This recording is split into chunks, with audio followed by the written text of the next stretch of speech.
अस्सलाम वालेकुम। तो कैसी हैं मेरी प्यारी बहनें और प्यारे भाई। जैसा कि आप सब लोगों को पता ही होगा, अगर नहीं पता तो मैं बता देता हूँ ना, कि हमारे चैनल पर रोज की 2 एपिसोड्स अपलोड की जाती हैं। अगर आप लोगों ने हमारा अभी तक चैनल सब्सक्राइब नहीं किया तो जाकर कर लो ना, किस बात की देरी है। तो स्टार्ट करते हैं आज के एपिसोड नंबर 12 एंड 13। अरहाम की सुबह आंख खुली तो रात का एक एक मंजर इसकी आंखों के आगे लहराया था। वो रात इस पर वैसी बड़बड़ियत ढाने के बाद काफी देर तक आंखों पर बाजू रखे सीधा लेटा रहा।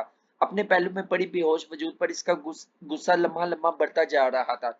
इसे इसका वजूद अपने पास भी गवारा नहीं था, मगर इस बेहोश साकर वजूद को वो नफरत से देखता रुख पलट गया था। नींद में जाने से पहले इसकी नजरों के सामने परिसे का चेहरा आया था। वो इतने दिनों बाद हवेली आया था, मगर परिसे को देखे भी ना सका था। परी गुल को तलाक देने के बाद वो परिसे को चाहता तो रोक सकता था, मगर जानता था वो अगर परिसे को रोकता तो परी गुल बहुत तमाशा करती। वो नहीं चाहता था परिसे के मासूम ज़हन पर किसी चीज का असर पड़े। अरहाम ने एक नजर फिर से अपने पास पड़े वजूद पर नजर डाली थी। इसके जिस्म और चेहरे पर अपने वहशी शिद्दतों पर नजरें चुरा गया था। न चाहते हुए भी इसने इस पर झुकते इसके लब्बों को देखा, जिन पर गहरा जख्म था। सिर्फ लब्बों पर ही नहीं, इसकी गर्दन, इससे नीचे नजर आती गहराइयों पर भी इसकी शिद्दतों के बेरहम निशान थे। अरहाम इसे देखता अपना लम्ब भेज गया था। रात की इस गैर होती हालत से वो अंदाजा लगा चुका था वो एक मासूम और कम उम्र लड़की है, जिसको इससे पहले किसी ने हाथ नहीं लगाया। मगर ये इसकी बेगुनाही के लिए काफी नहीं था। यकीनन वो इस रात किसी से अपनी इज्जत बचाकर भागी थी, शायद अपने किसी बॉयफ्रेंड से। अरहाम के लब्बों पर नफरत अमेज मुस्कुराहट दौड़ी थी। इसे इस पर बिल्कुल तरस नहीं आ रहा था जो वो कर चुकी थी। क्या कोई बात, कोई दलील इसके दिल में इस लड़की की नफरत कम कर सकता था? इसने बेशर्मों की तरह इसके साथ रात गुजारने का बताया, इसके किरदार पर वार किया। क्या वो सारी उम्र अपने किरदार को अपने घर वालों की नजरों में बुलंद कर सकेगा? सबसे बढ़कर अगर इसकी बेटी को कभी ये पता चल गया तो वो कैसे अपनी बेटी से नजरें मिला सकेगा?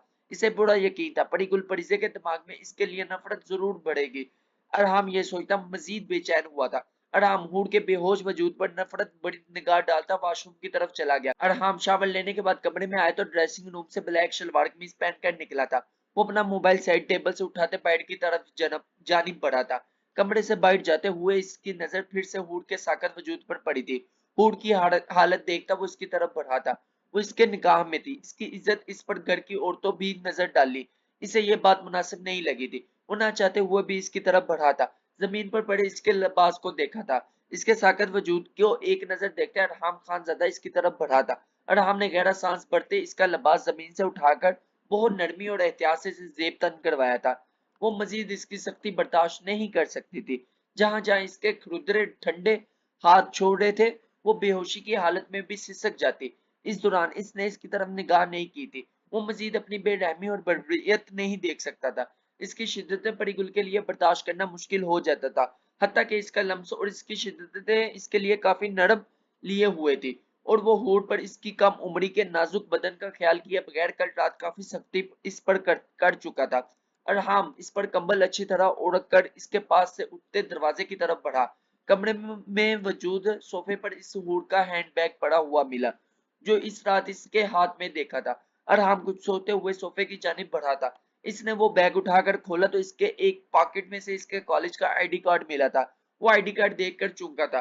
ये एक मेडिकल कॉलेज का आईडी कार्ड था, जो कि बहुत ही महंगा इंस्टीट्यूट था, जिसकी सालाना फीस करोड़ों में थी। वो मेडिकल के फर्स्ट ईयर में थी। इसका अंदाजा बिल्कुल दुरुस्त निकला था। वो अभी 18 साल की नहीं हुई थी। इसे 18 साल का होने के लिए भी अभी 2 महीने बाकी थे। अरहम खान ज्यादा एक बार फिर गजीबो गजब से अपनी मुठिया बेच गया था। कहीं ना कहीं से लगा कि शायद इसने अपनी कम उम्र से ही बताई हो, मगर वो तो सच में इतनी कम उम्र निकली। वो इतनी कम उम्र लड़की के साथ ये सब कर चुका था। अरहम गजब गजब से अपनी मुठिया बेच गया। ये लड़की आखिर क्या छुपा रही थी? अरहम ने गुस्से से इसका बैग जमीन पर फेंक दिया था। इसे इस झूठी मकान लड़की के बारे में जानने की कोई दिलचस्पी नहीं थी। इसे एक बार फिर से इसे शदीद नफरत महसूस हुई थी। इसे नफरत और गुस्से से वो पागल होता हूर की जानिब बढ़ा था। टेबल पर पड़े पानी के जग को इसने एक ही जुस्त में हूर के पर अंडेल दिया था। मतलब के फेंक दिया था। ठंडा पानी इसके चेहरे पर पड़ा तो बेहोशी में पड़ा इसका नीमो वजूद हल्का सा किस्मत सा आया था जिसम। इसने वह मुश्किल ही आंखें खोली थी। अरहाम ने आगे बढ़कर बाजू से पकड़कर झटके से उठाया तो वो कटी हुई डाल की तरह अरहाम के चौड़े वजूद में आसमाई थी। अरहाम ने इसे एक ही झटके से अपने सीने से अलहदा किया था, मगर इसका बाजू अभी तक इसकी वैशी गिरफ्त में था। हूर, जो अभी तक बेमुश्किल अपने वजूद को संभाले दिए हुए थे, ने कहा तो जिस्म में उठते दर्द से इसे बैठना भी नहीं जा रहा था। आंखें खोलने पर अरहाम को अपने सामने देखकर वो सहमती हुई बेड के क्राउन के साथ जा लगी थी। वो रात से अरहाम से बहुत डर गई थी। इतनी तो वैसी बड़बड़ियत दिखाई थी इसने, इसे कब कहां फूलों की छड़ी से भी किसी ने छुआ था। अरहाम खानजादा का इतना डर खौफ था कि वो अपने बदन में उठते दर्द को भूल चुकी थी। वो अपनी आंखें बड़ी किए सिर्फ अरहाम खानजादा को देखे जा रही थी, जो इसे अपनी सुर्ख आंखों से घूर रहा था। हूर खौफ से दूसरी साइड की तरफ थोड़ा सा खिसकी तो अरहाम ने इसके बाजू पर अपनी गिरफ्त मजबूत करते इसका कोशिश को नाकाम बनाते इसके करीब हुआ था। अब वो इसके इतना करीब था कि अरहाम की तपश ज़दा सांसें हूर के जख्मी होठों पर बिखरी थी और सुरख आंखें इसके क्रिस्टल ब्राउन आंखों में गिरी हुई थी। हूर ने खौफ के आलिम में अपनी आंखें मीचना चाही तो अरहाम की सर्द आवाज पर इसके वजूद के साथ इसकी आंखें भी सिटल हुई थी। खबरदार, तुमने अपनी आंखें बंद की तो मेरी बात मुकम्मल होने से पहले अगर तुमने बेहोश होने का ड्रामा किया तो रात से कई गुना संगदली से पेश आऊंगा। रात को तुम पर रहम खाया था, मगर अभी वो रहम भी नहीं खाऊंगा। अरहाम गुस्से से फनकारा तो वो अपनी सांसें तक रोक चुके थे। इससे भी बढ़कर बेरहमी हो सकती थी भला, इसकी क्रिस्टल ब्राउन आंखों ने सवाल किया था। जैसे इसकी धमकी सुनते वो पत्थर हुई थी। जिस तरह इसने इसका कम सुनखेज बदन बूढ़ा था, वो दोबारा ये सब कुछ बर्दाश्त नहीं कर सकते थे। इसलिए इसकी बात सुनते वो अब सिर्फ इसकी तरफ देखे जा रही थी। अरहाम ने इसके सीने में अटकी सांसों को महसूस किया था। वो इसकी धमकी के खौफ से सांसें तक रोक चुके थे। वो इसे देखता गुस्से से अपनी मुट्ठी बेच गया था। इसका डर जायज था, वो सच में बहुत नाजुक थे। ये कल रात बेतहाशा गुस्से में होने के बावजूद वो अंदाजा लगा चुका था। इसकी शिद्दत परी गुल के लिए बर्दाश्त करना मुश्किल हो जाता था, हत्ता कि इसका लम्स हमेशा के इसके लिए बहुत नरम लिए होता था। वो कल रात तो अपना सारा जुनून, सारा गुस्सा, इश्तियाल पूरी कुव्वत से इस पर उतार चुका था। इससे पहले हूर अपनी सांसों से जाती अरहाम ने इसकी कमर में हाथ डालते, इसके बालों को गद्दी से पकड़ते, इसके जख्मी लबों पर अपना तसल्लुत जमाते इसमें अपनी सांसें नहेल की थी और बहुत नरमी से इसकी कमर पर अपना हाथ फेरते वो अपनी सांसें डेल रहा था। थोड़ी देर बाद इससे हूर की हालत संभलती हुई महसूस हुई। इसके वजूद में सांसों की रवानगी महसूस करते अरहाम ने इसे खुद से अलग किया तो वो गहरी सांसें लेते बेड से टेक लगा गई थी। आंखें बंद किए गहरे सांस ले रही थी। सफेद सुर्ख और रंगत जो इतने तशद्दुद के बाद भी दमक रही थी। सुर्ख निशानजदा आरस पर गनेरी पलके जो खमदार भी थी।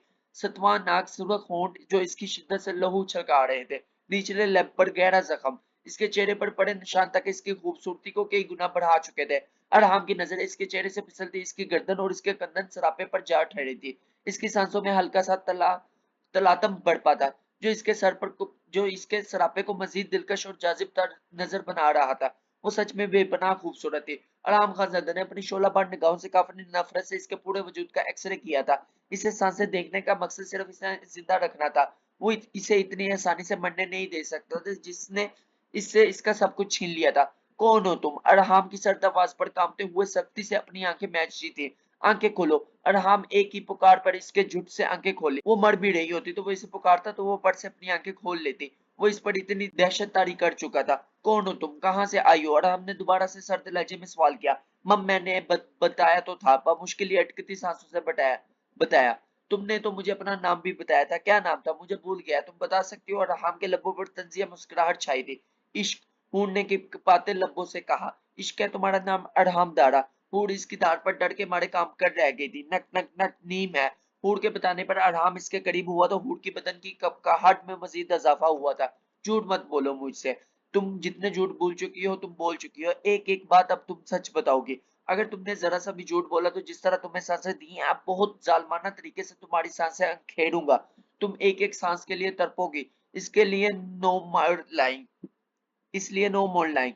अरहाम ने इस बार अंगशत शहादत की उंगली उठाई से वार्न किया था। इसने सहमी हुई आंखों से मिकान की अंदाज में साबत से सर हिलाया। कहाँ रहती हो तुम? अरहाम ने स्पॉट लहजे में सवाल किया। हूर खामोशी से अरहाम को देखे जा रही थी। सच वो बता नहीं सकती तो झूठ मुकाबले के खौफ से बोला नहीं जा रहा था। खामोश मत रहो, जवाब दो। अरहाम गिर जाता। मम, मैं वही जहां आपको मिली थी, वो अटकी हुई बोली। हूर ने अरहाम की गर्ज पर एक ही सांस में बताया। हूर की बात पर आराम ने इसे कहरबार नजरों से घूरा था। हूर की आंखों से अब वो सियाल मादा जारी हुआ था। मम, मुझे माफ कर दे। हूर ने बेड के क्राउन में समाते इल्तिजा के रुख पर आंसू टूटकर बरस उठे थे। तुमने मुझे बताया था कि तुम्हारे पेरेंट्स बहुत गरीब थे। इतने महंगे कॉलेज की फिर फीस कौन भर रहा था? अरहाम को इसके रोने को जरा बराबर परवाह ना थी। अरहाम पहले से भी ज्यादा कुव्वत से चलाया था और कॉलेज आईडी कार्ड इसके मुंह पर दे मारा था। हूर चीखते हुए अपने चेहरे पर हाथ रख चुकी थी। इसे लगा अरहाम ने शायद इसे मारने के लिए हाथ उठाया है। इसे तो दरख्शां ने यही बताया था कि वो औरत पर चलाता नहीं है, ना ही औरत पर हाथ उठाता है, मगर इसके सामने ही तो परी गुल पर हाथ उठाया था। इसके साथ भी तो कल इतना बेरहमाना सलूक किया था, अब वो चिल्ला भी रहा था, जवाब दो मुझे वरना तुम्हारी जान अब मैं अपने हाथों से लूंगा। अरहम दारा तो हूड़ लड़ज उठी थी। पापा ने मुझे दूसरा घर सेल करके मेरी फीस भरी थी। हूड़ मां मुश्किल बोलते फूट कर रो पड़ी थी। स्ट्रेंज बहुत मकारी से झूठ बोलती और आम के लबों पर सजाइया मुस्कुराहट दौड़ी। इसे इस लड़की पर मजीद गुस्सा आया था जो इससे इतनी खौफजदा थी कि इसने अपनी सांसें तक रोक दी थी, मगर अपने झूठ पर अभी तक वो पूरी शिद्दत और मुद्दत से कायम थी। अरहम खान ज्यादा के रगों पर भड़कते खून में आलू भड़का था। दिमाग की रगे फड़क से इसे मजीद इश्तियाल में मुब्तला कर चुकी थी। तुम्हारी हकीकत ये नहीं है जो तुम दिखा रही हो। तुम्हारी हकीकत ये है तुम्हारी फीस तुम्हारा कोई बॉयफ्रेंड दे रहा था जिसका हर जाना वो तुमसे इस रात वसूल करना चाहता था। तुम अपनी इज्जत बचाते हुए वहां से भाग गई थी। कितने लोग थे जिनसे वो डरकर तुम इस रात भागती आ रही थी। अरहम की बातों पर इसने तड़पते हुए अपने कानों पर हाथ रखे थे। मम मेरा यकीन करे, मम मैं ऐसी लड़की नहीं हूँ। मम मेरी जिंदगी में कभी कोई नहीं आया। हूड़ कानों पर हाथ रखते शिद्दत गिरिया से बलक कर रो दी थी। तुम पर यकीन करूं जो लड़की सर से पैर तक सिर्फ एक झूठ है, फरेब है। इस औरत पर यकीन करो। अरहम सजाया हंसदा। अरहम खानजादा के इल्जामात पर हूड़ की सिस्कियों में इजाफा हुआ था। इसे एहसास हुआ था जिस्मानी तशद्दुद से ज्यादा ज़हनी तशद्दुद ज्यादा तकलीफ देता है। सामने बैठा इंसान का लम्स जितना बेरहम था, अल्फाज इससे भी ज्यादा बेरहम और संगदिल थे। अरहम ने इसके हाथ कानों से हटाते इसका जबड़ा अपनी आनी गिरफ्त में दबोचा। तुम कानों और मुंह पर हाथ रखकर मेरी बातों से अब छुटकारा नहीं पा सकते। सारी उम्र अब तुम्हें मेरे सवालों का जवाब देना पड़ेगा। गुल को मैंने तलाक दे दिया मगर तुम्हें कभी नहीं छोड़ूंगा क्योंकि तुम नफरत हो मेरी। मैं मोहब्बत को तो टूट कर करता हूँ मगर नफरत करने में मुझसे बढ़कर बेरहम कोई नहीं हो सकता। और अब अरहम खान ज्यादा का नफरत इसका धकता बेरहम लम्सा हर रात तुम्हें बर्दाश्त करना होगा। इसके छुटकारा नहीं। अरहम ने इसका मुंह एक झटके से छोड़ा तो अब की बार इसने मुंह पर हाथ भी नहीं रखा था। तुम्हें आसरा दिया, तुम्हें पनाह दी, तुम्हें बफाजत अपने घर तक लाया। तुमने क्या किया? मेरे किरदार को मशकूक बनाया। क्या कहा था तुमने सबके? मैंने तुम्हारे साथ होटल के कमरे में रात बिताई, तब तुम्हें एक बार भी एहसास नहीं हुआ था तुम ऐसी लड़की नहीं हो? चलो मान लेता तुम ऐसी लड़की नहीं हो। तुम खुद ही बताओ, शरीफ लड़कियां तुम्हारी जैसी होती हैं? तुम्हारा जो भी मजबूरी थी मैं तुम्हें अपने घर तक ला सकता था, तो तुम्हारी मजबूरी सुनकर इसका बेहतर हल भी निकाल सकता था। अगर इस रात तुम्हारी हिफाजत करने के लिए मुझे अपनी जान भी देनी पड़ती तो मैं देता। मेरे लिए एक औरत की इज्जत से बढ़कर कुछ नहीं, मगर तुमने आज मुझे मेरी फितरत के खिलाफ बना दिया। मुझे वो बनने पर मजबूर कर दिया जो मैं नहीं हूँ। मेरी बेटी मुझसे जुदा कर दी। क्या करूं बताओ मुझे? इसे इसकी माँ से छीन लाऊं और तुम जैसी औरत के सुपुर्द कर दूं जो सर से लेकर पांव तक सिर्फ फरेब है? और हम पूरी कुव्वत से चलाया तो हूड़ अब मुंह पर दोनों हाथ रखकर फिर सिसक पड़ी थी। नफरत करता हूं तुमसे, बेहद नफरत। मुझे तुम्हारे वजूद, तुम्हारी हकीकत से, मुझे तुम्हारे बारे में अब कुछ नहीं जानना। नफरत है मुझे तुम जैसी बेरहम औरत से। अरहम गुस्से से फनकारता वहां से चला गया। हूड़ औंधे मुंह लेटी फूट फूट कर रो दी थी। मोबाइल रिंगिंग पर जदान खान मोबाइल रिंगिंग पर जदान खानजादा ने अपने फोन डैशबोर्ड से उठाते हुए कान से लगाया तो अगली तरफ से जो खबर मिली वो इसके लबों पर दिलकश मुस्कुराहट बखेर गई थी। जरान ने गहरी सांस भरते खुशगवारी के अंदाज में अपनी उंगलियां स्टेयरिंग पर थर थर आई थी। वो अपने ऑफिस जाने के लिए अपने फ्लैट से निकला ही था कि ये खबर सुनने को मिली। अब इसकी गाड़ी का रुख हवेली की तरफ था। कल अब्रिश को घर ड्रॉप करने के बाद वो अपने फ्लैट आ गया था। कल रात ही इसे हवेली में होते तमाम वाक्य की खबर मिल चुकी थी। जरान को अरहम खानजादा पर पूरा यकीन था। इस्लामाबाद में इसके शब रोज इसके सामने ही गुजरे थे। वो बिजनेस में ही इतना मसरूफ रहता था कि इसे सर उठाने की फुर्सत नहीं मिलती थी। फिर इसे इतना तो यकीन था कि अरहम पर वो कभी ऐसा नहीं कर सकता। इसे फरिश्ते की तलाक का कोई अफसोस नहीं था। इसके नजदीक ये सबसे अच्छा हुआ था। अनजाने में ही सही इस लड़की ने फरिश्ते को इस फंदे से निजात दिला दी थी जिसे कई सालों से वह गले में लटकाए हुए थी। जरान को अफसोस सिर्फ फरीजे का था और अरहम खानजादा के किरदार पर उठने वाले सवालों पर भी बहुत परेशान था। वो जानता था अब जिरगे के लोगों और गांव के मुअज्जिरीन को अरहम खानजादा पर एतबार नहीं रहा। यकीनन अब दाजी अरहम खानजादा के बाद बड़ा होने के नाते गांव की सरदारी इसे सौंपेंगे। वो ऐसा नहीं चाहता था। वो अरहम खानजादा की जगह कभी नहीं लेना चाहता था। ना इसे सरदारी और हुकूमती अहदे का कोई खास शौक था। वो शुरू से ही इन मामला से दूर रहा था। जरान अपने घने बालों में हाथ फेरते अरहम खानजादा को लेकर काफी परेशान था। वरना सिर्फ अरहम खानजादा की इज्जत करता बल्कि बेहद मोहब्बत भी करता था। मगर अब जो खबर इसे मिली थी वो इसके दिल को काफी तकलीफ पहुंचा गई थी। आखिर अब इसे अपनी बेनोई की आदत के लिए हवेली जाना ही था। जरान ने सरशारी के एहसास से गाड़ी में म्यूजिक ऑन किया। वो जल्द से जल्द अपनी मंजिल मकसूद पर जाना चाहता था। जरान ने गाड़ी की स्पीड बढ़ाई थी।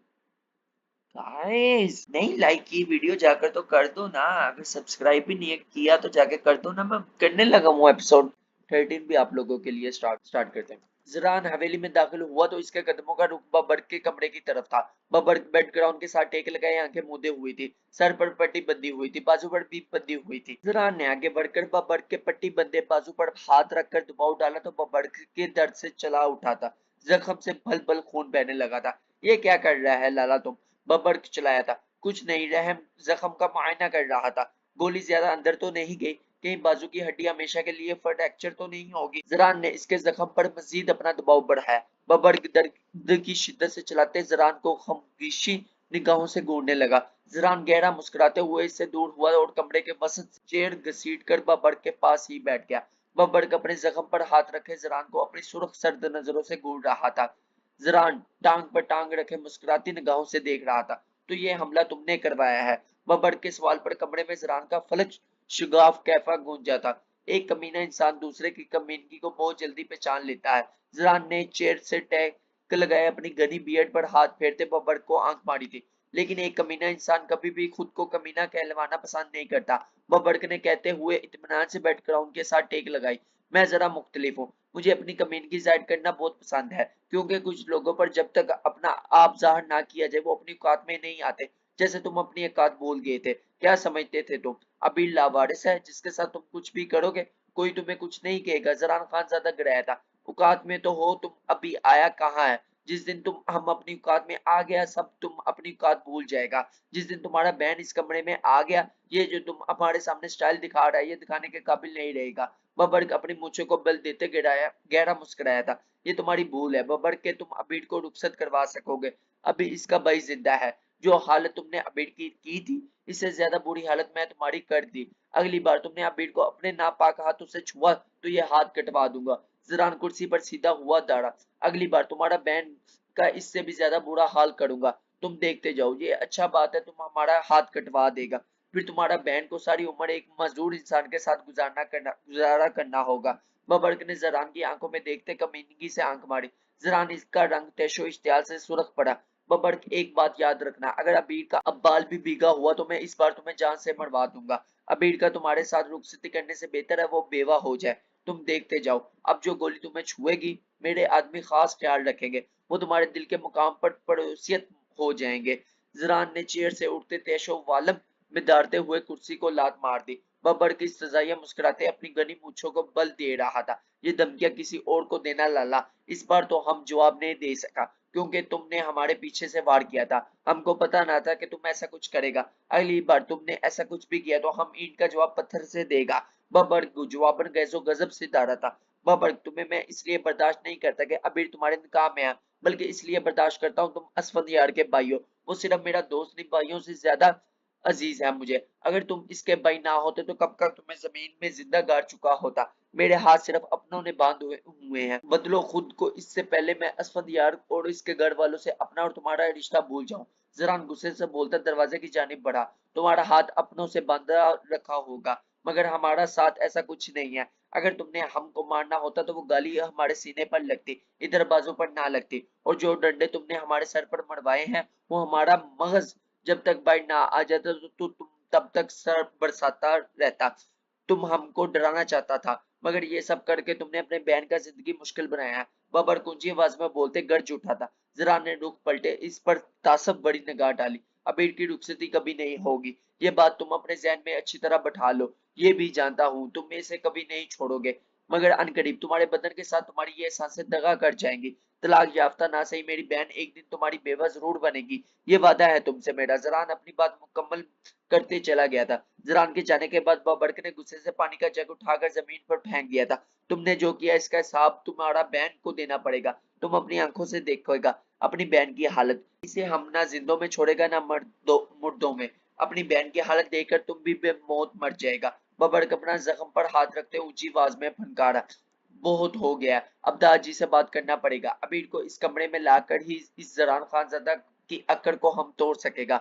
बबर अपनी मूछों को बल देता गहरा मुस्कुराया था। जरान खानजादा को दुबई से आते हुए आज 7 दिन हो गए थे। इस दिन बाबर्क से मिलकर वो सीधा इस्लामाबाद एयरपोर्ट से दुबई के लिए निकल आया था। यहाँ इसके बिजनेस मीटिंग से समीउल्लाह खान ने जिले के नाम पर इसके हिस्से की जायदाद की थी। ये काम भी इन्होंने जरान के सुपुर्द किया था। तमाम कागजात तैयार थे, सिर्फ इनका कागजात पर जिले के साइन होने बाकी थे। जिले ने वो जायदाद अपने तीनों बच्चों के नाम करने को कहा था। जरान खानजादा ने वकील के हाथ वो कागजात भिजवा कर इन पर साइन करवा दिए थे, मगर अब्रिश ने इन कागजात पर साइन नहीं किए थे। इसे कुछ नहीं चाहिए। जरान ने इस वक्त अपने ऑफिस में बैठा इन कागजात को देखा रहा था, जिस पर सिर्फ अब्रिश के साइन होना बाकी थे। इस दिन के बाद इसकी अब्रिश से मुलाकात नहीं हुई थी, ना ही वो इस मगरूर हसीना से मिलने का ख्वाहिशमंद था जिसके मजाज में नहीं मिलते थे। मगर समीउल्लाह खान के इसरार पर इसे ये काम कंप्लीट करना ही था। इसके लिए इसका अब्रिश से मिलना जरूरी था। पिछले एक हफ्ते से वो मुख्तलिफ मीटिंग और बिजनेस के मामले में बुरी तरह उलझा हुआ था। इसके पास सांस लेने का भी टाइम ना आता। वो कोई और मामला को देखता या फिर सोचता। अब्रिश को अपने दिलो दिमाग से निकालने की कोशिश कर रहा था और वो बहुत हद तक कामयाब भी रहा था। वो खुद को यकीन दिलाने में कामयाब रहा था कि अब्रिश में वो सिर्फ वक्ती तौर पर अट्रैक्शन महसूस कर रहा था। वो शायद इसकी खूबसूरती से मुतासिर हुआ था, वरना अब्रिश में ऐसी कोई क्वालिटी नहीं थी जिसकी वजह से वो अपनी जिंदगी में खास मुकाम देता। मगर पिछले कुछ दिनों से अजीब सी बेचैनी इसके अंदर डेरा डाल रखा था, जिसे चाहते हुए भी वो कोई नाम ना दे सकेगा, या फिर वो कोई नाम देना ही नहीं चाहता था। जरान ने फाइल बंद करके चेयर के साथ टेक लगाई। आंखों के पर्दों पर वो मंजर चिपक कर रह गया था। दरिया के किनारे पत्थर पर बैठी हुई थोड़ी रूठी सी, थोड़ी गुस्से से आसमान से गिरती बर्फबारी को देखते हुए, जरान टेबल पर पड़ी फाइल को देखते हुए इस मंजर को बुलाने की कोशिश करने लगा, जिसमें वो बहुत हद तक कामयाब भी रहा था। सेक्रेटरी ने फोन पर इसे मीटिंग में इमरान के आने की इतला दी।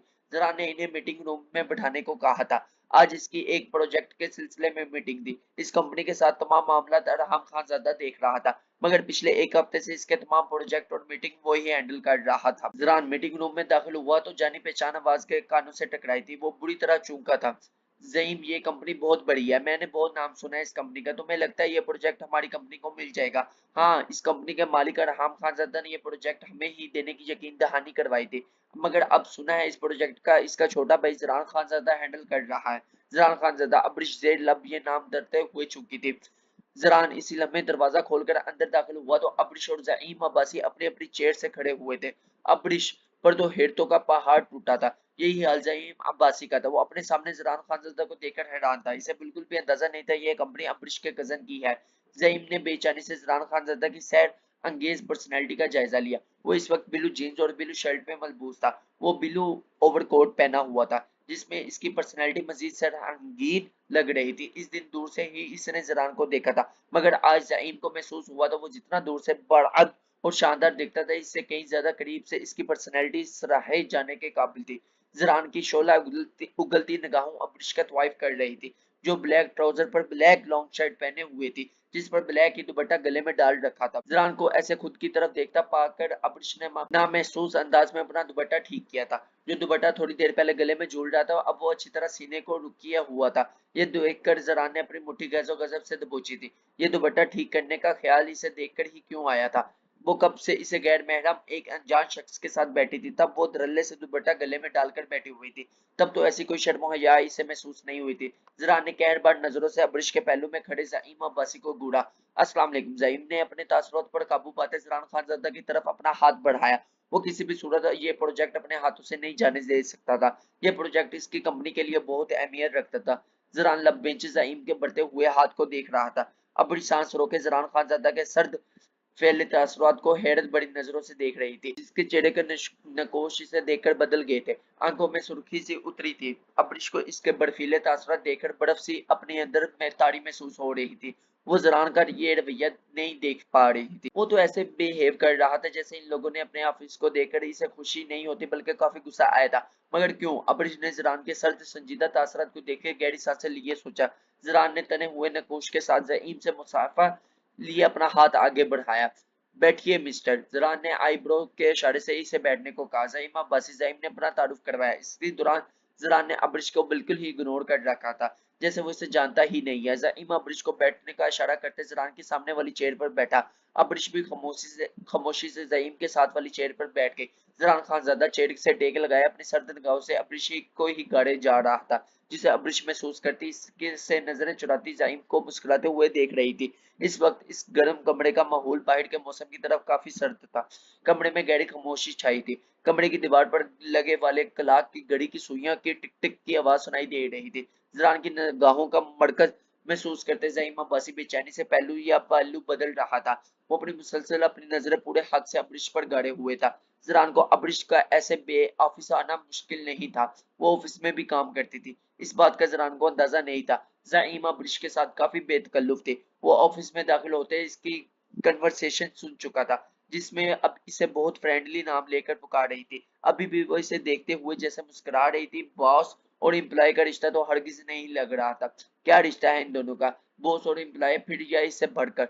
ज़रान ने बेचैन हुआ था, दिल में बम्पर से जले थे। वो इसे इसके साथ वाली चेयर पर बैठी थी, बर्दाश्त नहीं हो रहा था। वो हर थोड़ी देर बाद इसके निगाहों पर पजल होते ज़ईम को खफफ सा मुस्कुराते हुए देखी तो ज़रान के सीने पर जलते बम्पर तेजी से अपने लिपट में आकर इसे मजीद दरकाए। तो जलन का ये जज्बी पहली दफा इसके अंदर सराद किया था। पहली मर्तबा इसके अंदर आग के शोले से भड़क रहे थे। वो कुछ अजीब सा महसूस कर रहा था। अपनी कैफियत को वो खुद भी समझ नहीं पा रहा था। इसे तो आज महसूस हुआ था सामने बैठी लड़की इसके दिल में बहुत ऊंचा मकाम पा चुकी है। वो तो शायद इसके लिए इसकी जनूबत बन चुकी है। इस चीज से वो डर रहा था, मगर आज इसे एहसास हुआ था इस एहसास दूर नहीं भाग सकता था। वो इसकी थी और इसकी जनूबियत के हिसार में आना ही ना था। अब हर सूरत इसे अपने मलकियत लेना था। जो फैसले वो पिछले कुछ दिनों से नहीं कर सका था, इसे देखकर वो आज फैसला पूरे दिल से कर चुका था। इसे आज जिले पर भी गुस्सा आया था, जिसका अब्रिश पर कोई रब नहीं था, जिसे खुली छूट दे रखी थी। भला इनके खानदान की औरतें यूं मर्दों के दरमियान काम करती है, वो भी ऐसे बेपर्दा। ज़रान अपने अंदर उठते गुस्से को बहुत मुश्किल काबू किए अपने सामने रखी फाइल की तरफ मतवजा हुआ। आपकी कंपनी तो लॉस में जा रही है, ना ही आपकी कंपनी को वर्थ है। खानजादा इंडस्ट्रीज पाकिस्तान की नंबर 1 कंपनी है। ना सिर्फ पाकिस्तान में, बाहर के मालिक में भी हमारी कंपनीज है। मुझे नहीं लगता आप हमारी कंपनी के साथ काम कर सकेंगे। मेरी तरफ से माजरत है। ज़रान ने बगैर लगी लिपटी के वो फाइल टेबल पर पटखे दर्शत लहजे में कहा तो ज़ईम का रंग सुर्ख पड़ा था। मिस्टर अरहम खानजादा, ये कॉन्ट्रैक्ट तकरीबन हमें दे चुके थे। आज फाइनल डिसीजन लेना था। आई थिंक सिर्फ पेपर्स पर साइन करना रहता था। ज़ईम ने अपने लहजे को हतमी इल्वार नरम रखा था। मुकाबिल की रौबदार पर्सनैलिटी का असर था जो इसने खुद पर काबू पा रखा हुआ था, वरना ज़रान खानज़ादा का लहजा काफी इंसल्टिंग था, जो ज़ईम से बर्दाश्त करना बहुत मुश्किल हो रहा था। यही हाल अब्रिश का था, जिसे खुद ज़रान का हद तक अमीज रवैया बर्दाश्त नहीं हो रहा था, मगर वो इसके गुस्से और फितरत से बखूबी वाकिफ हो चुकी थी। वो किसी का लिहाज नहीं रखता था। ज़रान की पर्सनैलिटी से वो खुद ही बहुत मरऊब थी, जो इससे मुकाबिल की इतनी बदतमीजी के बावजूद इसे तुम कहने से रोकती थी। कहीं ना कहीं इसकी बारह शख्सियत का तसल्लुत इस पर कायम हो चुका था। इसकी जात पर ज़रान खानज़ादा की सैर अंगेज शख्सियत पहले ही दिन अपना झंडा गाड़ चुकी थी, जिसे वो अपने मानने से इनकारती थी। आज ज़रान खानज़ादा की इग्नोरेंस से इसे बर्दाश्त नहीं हो रही थी। इस दिन गाड़ी में वो तो इसे जिन्हों लहाना निगाहों से देख रहा था, अब्रिश अभी तक वो निगाहें भूल नहीं पा रही थी। इसे महसूस हुआ था ये इंसान दोहरी शख्सियत रखता है, जो पल पल अपना रूप बदलता है। इसलिए वो अपने सुरख लहजा लिए बैठी रही। जानती थी वो लोग इस टाइम में ज़रान खानज़ादा के ऑफिस में हैं, वो इनके साथ बहुत बदतमीजी से पेश आ सकता था। इसलिए वो इसने नजरों ही नजरों में ज़ईम को कुछ भी सख्त कहने से रोका था। अगर ये प्रोजेक्ट खुद ज़रान इन्हें ऑफर करता तो वो खुद इस प्रोजेक्ट के लिए मना कर देती, या फिर ज़ईम का इस पर प्रोजेक्ट में साथ ना देती। वो कभी भी ज़रान खानज़ादा के साथ काम नहीं कर सकती थी। ज़रान का इंसल्टिंग रवैया इसके बर्दाश्त करना बहुत मुश्किल था। ज़रान की नजरें मुसलसल अब्रिश के सुर्ख चेहरे का तवाइफ कर रही थी, जो अपनी नागवारी छुपाने की नाकाम सही कर रही थी। अब्रिश का सारा ध्यान इस टाइम ज़ईम अब्बासी की तरफ बढ़ा था। अब्रिश के चेहरे के तासुरात से साफ जाहिर हो रहा था इसे ज़ईम की इंसल्ट पसंद नहीं आई। यह महसूस करते ज़रान के अंदर तंदो तेज गुस्से के बांपड़ बढ़े थे। इसलिए ज़रान अपने लहजे को मजीद तकिया बनाते ज़ईम की तरफ मुतवज्जा हुआ।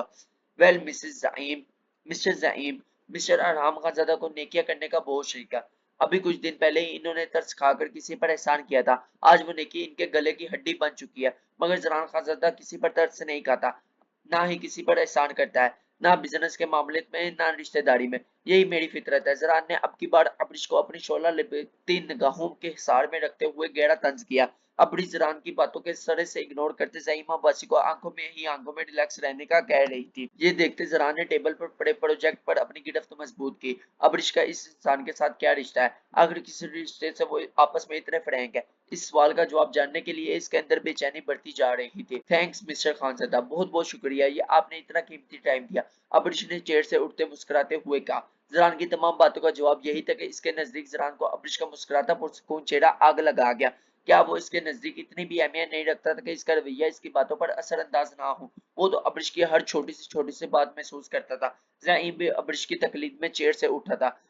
अबरिश ने टेबल पर रखी फाइल उठाने के लिए अपना हाथ बढ़ाया तो जरान खानज़ादा के हाथों से इसका हाथ टच हुआ था। अबरिश और जरान की निगाहें चार हुई थी। जरान की आंखों में गहरे जज्बात और उम्मीदें थे, जिसे वो चाहते हुए भी अपने गुस्से में छुपा ना सका था। जरान की गहरी नजरें अबरिश के हसीन चेहरे पर जम चुकी थी। ज़ाइम ने जरान खानज़ादा के चेहरे पर जलन के तासरात और अबरिश के लिए इसकी आंखों से टपकते जज्बात देख लिए थे।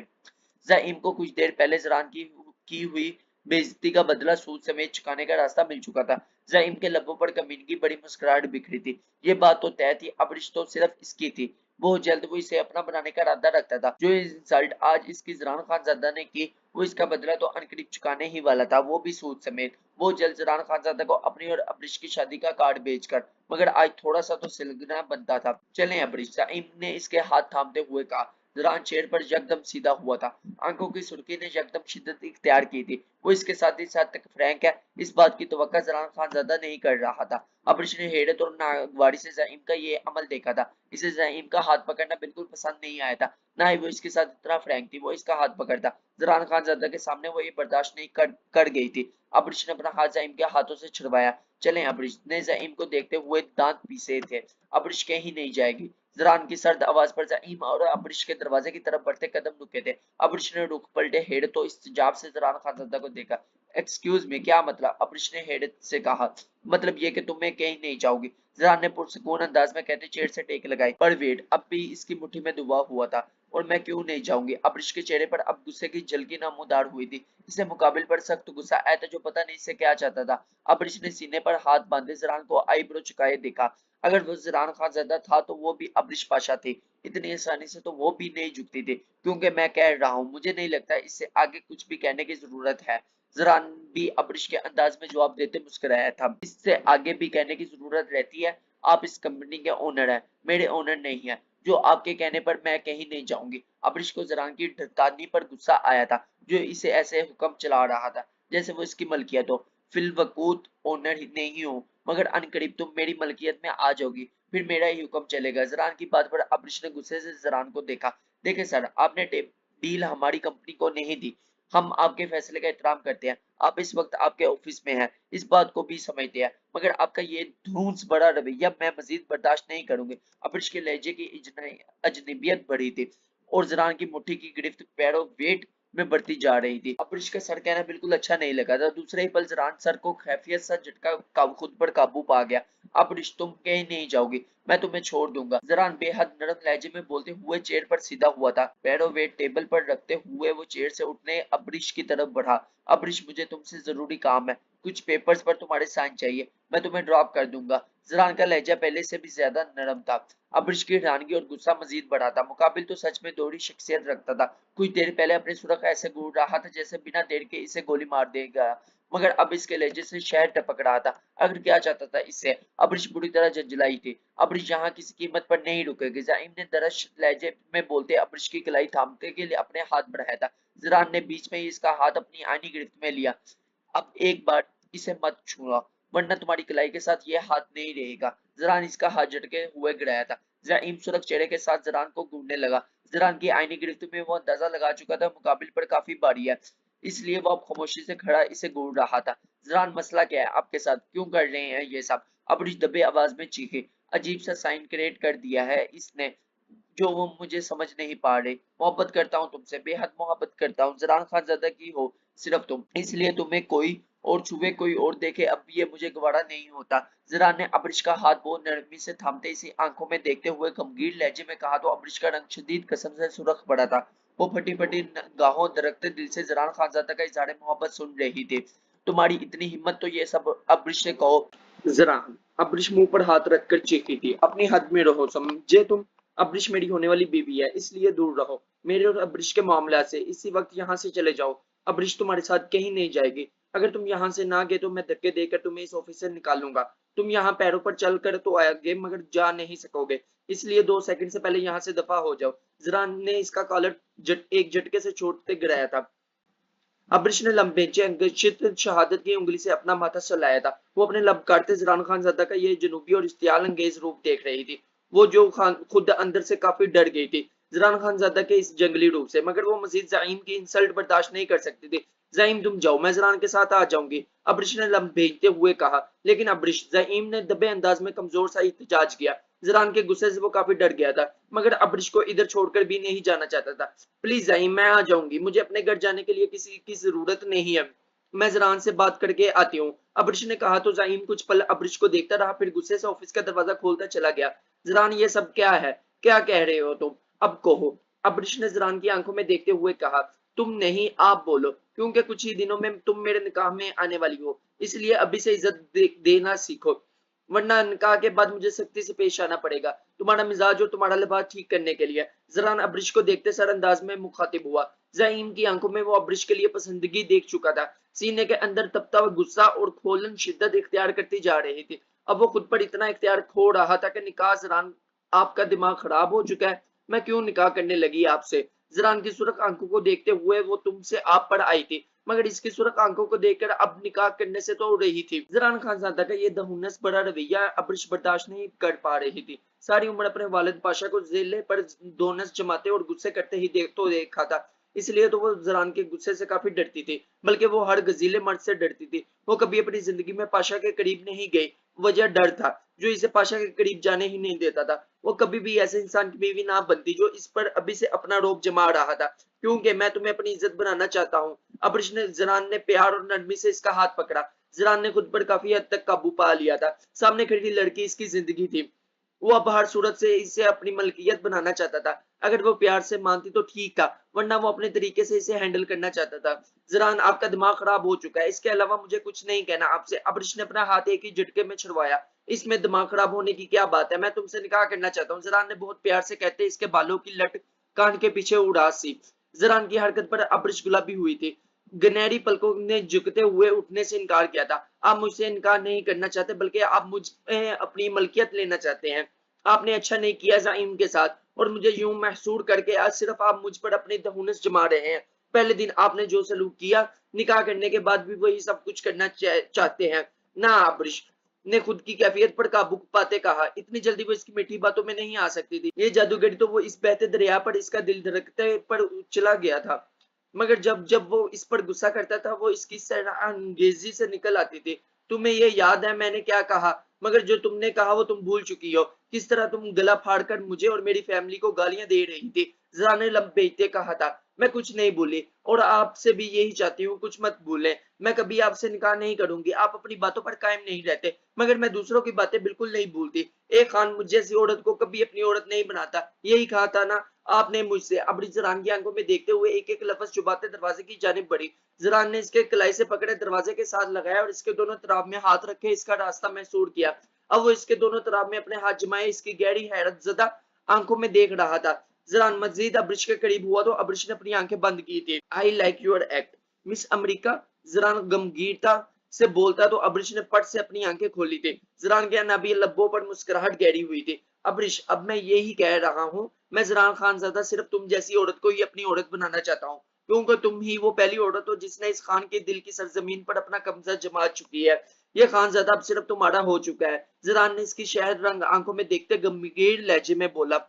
अब्रिश, इस बात का एहसास मुझे बहुत पहले हो चुका था कि तुम मेरे दिल में बहुत खास मुकाम हासिल कर चुकी हो।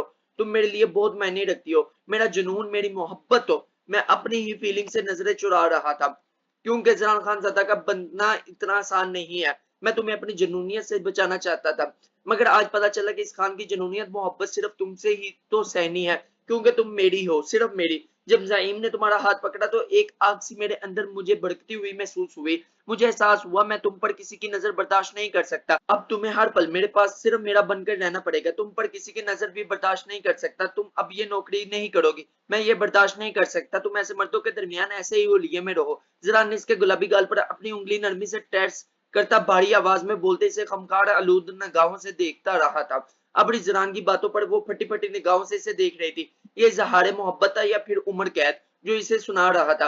अब्रिश की दिल की धड़कनों ने अब घबराहट में अपनी स्पीड पकड़ी थी। वो वाकई में इस खानजदा की जुनूनियत बर्दाश्त नहीं कर सकती थी। अभी वो इसके निकाह में नहीं थी तो इसका ये हाल था। जब वो इसकी मुकम्मल हो जाती तो वो इस पर किसी मर्द की एक नजर भी पड़ने ना देता, बल्कि वो इसे अपने खानदान की औरतों की तरह सर से पैर तक पर्दा करवाता। तो खत्म करते हैं यहाँ पर हम अपनी एपिसोड नंबर 30। तो काइंडली जाकर यार चैनल को सब्सक्राइब कर दें। दिल की अथाह गहराइयों से आप सबको लोगों के लिए ढेर सारा प्यार, और आप लोग भी मेरे से बहुत ज्यादा प्यार करते हैं, इस बात की मुझे खबर है।